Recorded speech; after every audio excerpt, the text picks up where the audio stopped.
There's another one that Gil's going to talk about briefly. That's the famous, Greenpoint one. There's it's kind of noticeable down there. But this is sponsored by The Garden, which is the store behind you. And this is a gentleman who grew up in Poland and has been in the neighborhood for a really long time and started, this sort of crunchy, health food, vegetarian-y grocery store a while ago. And if you Google it, there are some pretty interesting articles about interviewing him about just the fact that he's been in the neighborhood for so long, and now as the neighborhood's changed, he's finding that there's a different customer base. Maybe in some ways, people more receptive to his vision of a health food store.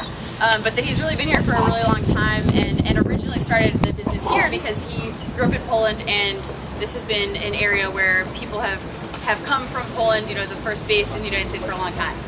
So carrying on this tradition of sponsoring these clocks, which historically is kind of how these clocks work, and I just want to call your attention to it.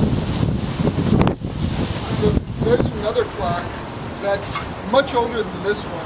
It's the main clock in Greenpoint, and people, right around the time of electricity becoming widespread in cities, it was a mechanized clock, and it was pretty much like the meeting ground for people. Everyone on their way to and from the city would set their pocket watches to the clock, and the address for that one, it's a jewelry shop, and watchmaker that put this clock up on the street, and I believe it's just box down there. By the Peter Pan Bakery. What's that?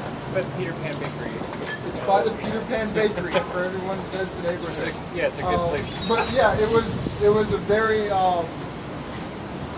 decisive point for people to check their watch, make sure they have the right time, and it's been around forever. It's one of the last remaining mechanized clocks from that era in the U.S. So it's not on our tour today because it's a little out of the way. We wanted to kind of make the tour concise, but I would encourage people to go check it out. Yeah, if you keep heading down Manhattan Ave, right. That's where you'll hit it. It's just a few blocks down. Just like this one.